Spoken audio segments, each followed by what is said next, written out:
सामूहिक विवाह नाहरे आदिवासी युवती को शोषण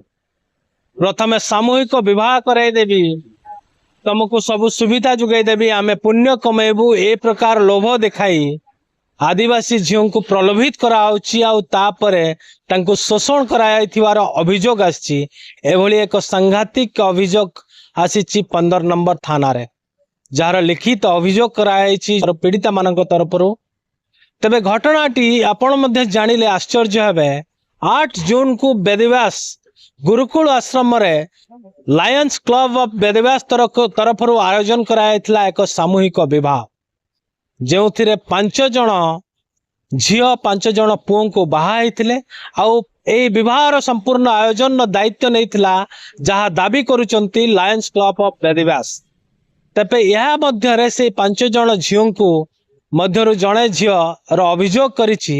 ताकू 2 वर्ष पई एग्रीमेंट साइन करिया पई बाध्य कराइथिला जहाँ विषय से अनभिज्ञ थिला आउ ताहाटू साधा कागज रे दस्तखत करि निया आइतिला आउ तांकर दुकान आउ व्यावसायिक अनुष्ठान रे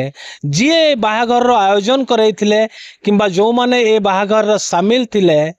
जो अण ओडिया व्यवसायी माने एथिरे संपुक्त थिले सेमानक नारे अभियोग आछि सेमाने तांको 2 वर्ष जाए तांको दुकान किंबा घरे काम करिया पई बाध्य बोली से प्लेन पेपर रे साइन करिबा एमिति एग्रीमेंट करिया पई बाध्य कराइथिले जो पीड़िता महिला माने अछंती बा युवती माने अछंती जानिया को पाइथिले सेतबेले तांको दिया आइथिला धमक चमक आ नानादी गाली गुलज कराइथिला एमिति कि तांको जातियाना भाव को नै कि आदिवासी दलित बोली कही मध्य गाली गुलज कराइथिला जहाँ एफआईआर रे उल्लेख कराइछि तबे सबुठु बड़ कथा ए जो धर्म कमेबा ना रे पुण्य कमाइबा आଳରେ ए प्रकार जो शोषण कराउछि ये शोषण केते दूर युक्ति संगत आ शोषण करतबा अण ओडिया व्यवसायी माननकु आईनगत कार्यानुष्ठान केबे मिलिबो का आईनगत कार्यानुष्ठान कोन व्यवधान अछि ताहा ऊपर मध्य तर्जमा हबार आवश्यकता अछि तबे जदि पुण्य कमाउछ तबे पुण्य एभली प्रलोभित करी शोषण करा जिबा चित्र को बा करा जिबा काम को साधारण एक विरोध कराई तेबे एक नहीं 15 नंबर थाना रे जो एफआईआर लॉन्च कराई जड़े डीएसपी पाहार ऑफिसर यार तदंत करुचंती एक कथा घटनार सत्यासत जांच करुचंती किंतु एफआईआर लॉन्च पर एपर्यंत तांको गिरफ करा जाई नथिबार मध्य अभियोग सामना को आछि तेबे ए अण ओडिया व्यवसायी जो माने एभली प्रलोभित करी बाहागर करैदवा नारे किंबा अन्यान्य साहाय्य करवा नारे तांको गोती खटेया पई आदिवासी महिला मानक युवती मानक चेष्टा करुचंती तांको ऊपर केबे कार्यानुष्ठान निया जिवो आउ काम न कले से माने साहाय्य करिथिबा बा बाहागर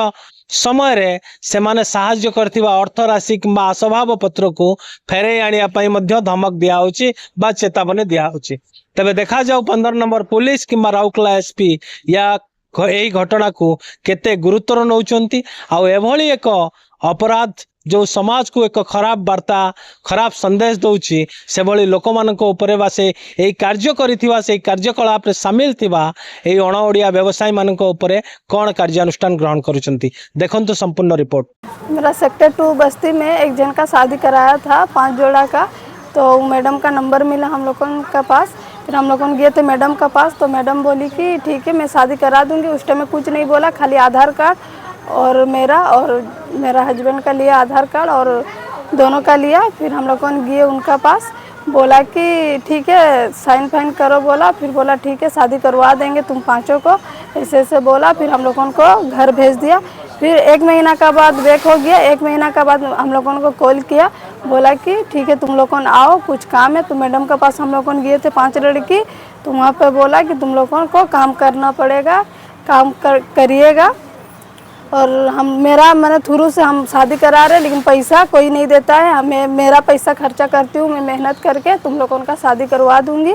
ऐसे बोल के हम लोगों को हम बोले ठीक है मैडम हम लोगों काम करेंगे फिर उसके बाद हम लोगों को घर भेजने के बाद फिर और कुछ दिन के बाद बुलाया हम लोगों को बोला कि वेदव्यास जाओ कौन सा ऑफिस है वहाँ पर बोला कि जाओ और वहाँ पर कागज़ पत्तर करके आओ तो 5 लड़का 5 लड़की हम लोगों गए थे कागज़ पत्तर करके आए एक अंकल का पास तो अंकल ऐसा कुछ बोला नहीं था कि तुम लोगों को काम करवाना है बोल के लेकिन मैडम हम लोगों को ज़बरदस्ती काम के लिए बोल रहा है प्रेशर कर रहा है फिर हम लोग को वहाँ पर पास फिर 200 को हम लोगों को बुलाए मैडम के पास मैडम बोला कि तुम लोगों का एग्रीमेंट साइन दरकार, जैसे तुम लोगों लड़की लोगों 2 साल तक काम कर सकते हो ऐसे बोल के बोला। लेकिन हम लोगों बोले कि हम लोगों काम में नहीं आ सकते हैं, घर का बहू काम नहीं जाता है, तो हस्बैंड लोगों काम करेगा। तो मैडम बोला कि काम तुम लोगों को देना है, हस्बैंड लोगों को नहीं, क्योंकि तुम लोगों को काम करना है बोल के एग्रीमेंट साइन करवाया हम लोगों से। हाँ, प्लेन पेपर में करवाया। पहले बोला कि कोर्ट से पेपर आएगा,